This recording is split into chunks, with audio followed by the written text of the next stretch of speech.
sideedii bishan ayay ahayd markii si dirqi ah uu madaxweynaha cusub ee maamul goboleedka Puntland Dr. Cabdiweli Maxamed Cali Gaas kaga guuleystay madaxweynihii hore ee dowlad goboleedka Puntland Dr. Cabdiraxmaan Sheekh Maxamed Faroole kadib markii doorasho xor ah lagu qabtay magaalada madaxda maamul goboleedka Puntland ee Garowe waxaana durbadiiba bilowday in jaalidaha Soomaaliyeed ee ku nool dunida daafaheeda ay hambalyo iyo bogaadin u diraan madaxweynaha cusub ee maamul goboleedka Puntland Dr. Cabdiweli Maxamed Cali Gaas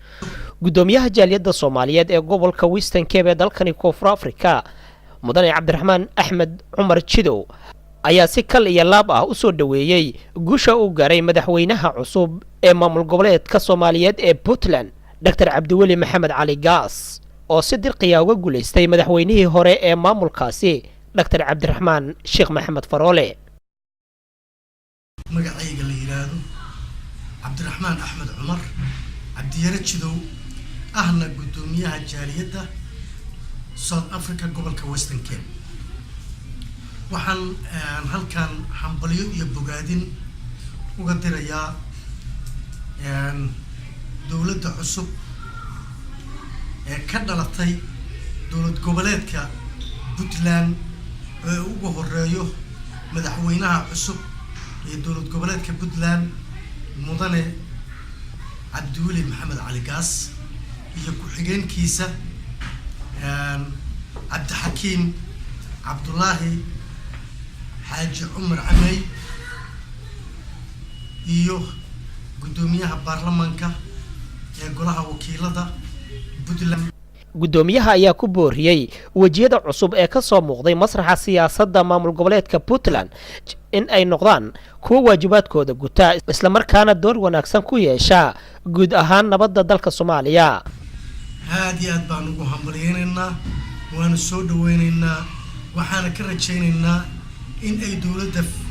federaalka Soomaaliya iyo dowlad goboleedka Puntland madmadowgii iyo mugdiga ku dhex jiray in ay nimanka cusub ee hadda xilka loo dhaariyay in ay ka saaraan oo sida ay Soomaali